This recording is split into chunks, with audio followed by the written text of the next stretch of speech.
আজ এসএসসির একাদশ দ্বাদশের শিক্ষক নিয়োগের পরীক্ষা। 478টি কেন্দ্রে পরীক্ষা দেবেন 2,45,000 পরীক্ষার্থী। গত রবিবার নবম দশমের শিক্ষক নিয়োগের পরীক্ষা হয়। 19 সেপ্টেম্বরের মধ্যে উত্তর আপলোড করা হবে এসএসসির ওয়েবসাইটে। পরীক্ষার্থীদের মতামত নেওয়ার পর চূড়ান্ত উত্তরপত্র প্রকাশ।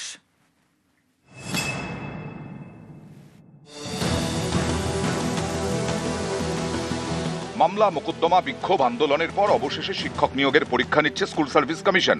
গত রবিবার 7 সেপ্টেম্বর নবম দশমের পরীক্ষা হয়ে গেছে। এই রবিবার একাদশ দ্বাদশে শিক্ষক নিয়োগের পরীক্ষা।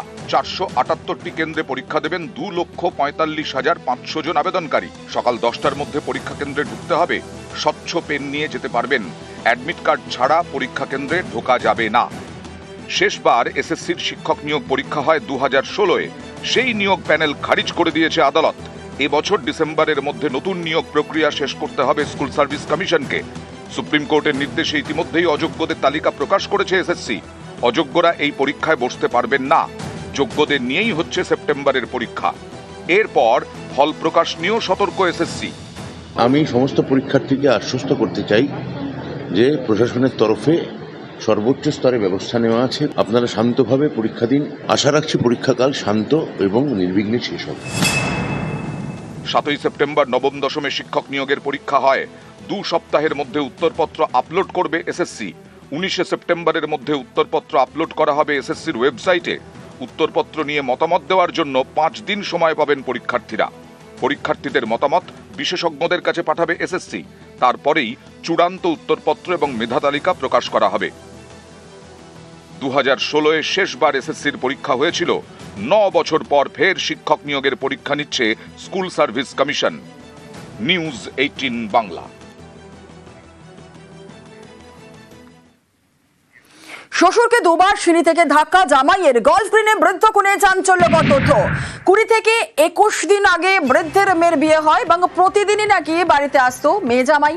শুক্রবার সন্ধে বাবা মেয়ের তুমুল ঝামেলা হয়। বৃদ্ধকে সিঁড়ি থেকে ধাক্কা জামাইয়ের। আরো বিস্তারিত জানাবে আমাদের সঙ্গে রয়েছেন আমাদের প্রতিনিধি রৌনক। রৌনক, ঠিক কি ঘটেছিল, কি নিয়ে ঝামেলা, কি নিয়ে বচসা, যার জন্য ধাক্কা মেরে দিল জামাই শ্বশুরকে? দেখো, প্রাথমিক সূত্রে জানা যাচ্ছে যে সম্পত্তিগত সমস্যার জেরে 20 থেকে 21 দিন আগে যখন বিয়ে হয় তারপর থেকেই কিন্তু এই জামাই এবং মেয়ের সঙ্গে মৃত শ্বশুর যার মৃত্যু হয়েছে তার ঝামেলা লেগে থাকতো। এবং গতকাল তাকেই কিন্তু একবার প্রথম সিঁড়ি থেকে ফেলে দেওয়া হয় এবং তারপর আবারও তার মৃত্যু নিশ্চিত করতে ওপর থেকে আরো একটা সিঁড়ি থেকে, অর্থাৎ 2বার সিঁড়ি থেকে ফেলে দেওয়া হয়। গুরুতর জখম হয়ে যান তিনি। পিঠ, হাত এবং হাত ক্ষেত্রে একেবারে নৃশংসভাবে হত্যা যাকে বলে সেরকম ভাবেই কিন্তু হত্যা করেছিল এই সঞ্জিত দাস। এবং জেরাতে অভিযুক্ত কিন্তু সেই বিষয়টি স্বীকারও করে নিয়েছে। 20 থেকে 21 দিন আগে বিয়ে, তারপর থেকে সম্পত্তিগত কারণ নিয়ে বচসা, একাধিকবার বচসা, মারধর করা হতো এবং গত পরশুদিন রাত্রিবেলায় হত্যা করে দুজনেই কিন্তু নিজের বাড়িতে ফিরে যায়। সকালবেলা যখন পুলিশ ঘটনাস্থলে আসে রক্তাক্ত অবস্থায় তাকে উদ্ধার করে এবং শুধু তাই নয়, বৃদ্ধার ছেলেকেও কিন্তু মারধর করা হয় এমনটাই জানা যাচ্ছে। বিছানার নিচ থেকে সেই বৃদ্ধার ছেলেকে উদ্ধার করা হয় এবং গতকালকে দেখা গেছিল তাকে উদ্ধার করে পুলিশ হাসপাতালে পাঠিয়েছিল। সম্পত্তির লোভের ক্ষেত্রেই এই ধরনের খুন করা হয়েছে বলেই পুলিশের প্রাথমিক অনুমান।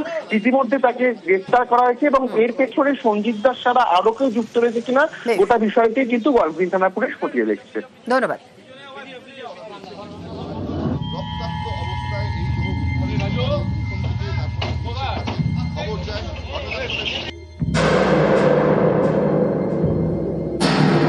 মার্বেলের কাজ করতে এসে প্রেম, তারপর বিয়ে। 10 দিনের মাথায় বৃদ্ধ শ্বশুরের দেহ উদ্ধারে জালে জামাই। শনিবার সকাল গলফগ্রিন থানার কলাবাগান এলাকায় বৃদ্ধের দেহ উদ্ধার। নিহত কেন্দ্রীয় সরকারের অবসরপ্রাপ্ত কর্মী শ্রমিক কিশোর গুপ্ত, বয়স 75। নিহতের বাড়ি থেকে গ্রেফতার তার জামাই সঞ্জিত দাস। প্রতিবেশীদের দাবি, দিন 20 আগে শ্রমিক কিশোর গুপ্তের বাড়িতে মার্বেলের কাজ করতে আসেন সঞ্জিত। বাড়ির মালিকের মেয়ের সঙ্গেই প্রেম। দিন 10 আগে বিয়ে করে নেয় দুজন। তারপর থেকে শ্বশুরের সম্পত্তির দিকে নজর। 10 দিন আগে ওদের বালু ক্লাসে কাজ হয়, হওয়াতে ওদের সঙ্গে ভাব হয়। রাজমিস্ত্রির কাজ করতো। হ্যাঁ, জামাই রাজমিস্ত্রির কাজ করতো। বৃদ্ধা এখানেই থাকতো, অবসরপ্রাপ্ত, সম্পত্তি পুরোটাই। মেয়ে ধরতে গেলে কিছুটা অ্যাবনর্মাল, 10 দিন মতো হয়েছে বিয়ে করেছে। শুক্রবার স্ত্রীকে নিয়ে শ্বশুরবাড়ি যান সঞ্জিত। তারপর কি হয়েছে তা জানা যায়নি। প্রতিবেশীদের দাবি, তাদের বাড়িতে গিয়ে নিহতের স্ত্রী বৃদ্ধ খুনের বিষয়টি জানান। তারপর প্রতিবেশীরাই বৃদ্ধর বাড়িতে গিয়ে তার দেহ পড়ে থাকতে দেখেন। সকালবেলা ওনার বউ আমাদের বলছে, এখানে দাঁড়িয়ে আছি আমি আর বাচ্চাটা নিয়ে, বলছে আমার মেয়ে জামাই মেরে চলে গেছে আর একটু পুলিশকে ফোন করে দাও। আমাকে সবকে ধরে ধরে রাস্তায় লোককে বলছে একটু পুলিশ, ওরা প্রায় এরকম করে। রাজমিস্ত্রি করেছে, বাড়িতে কাজ করতে এসেছিল। ওইখানে কি করে বিয়ে করে একদিন দেখছি সিঁদুর শাঁখা সিঁদুর পরে চলে আসছে। শুক্রবার রাতে ঠিক কি হয়েছিল তা জানতে ধৃতকে জেরা করছে পুলিশ।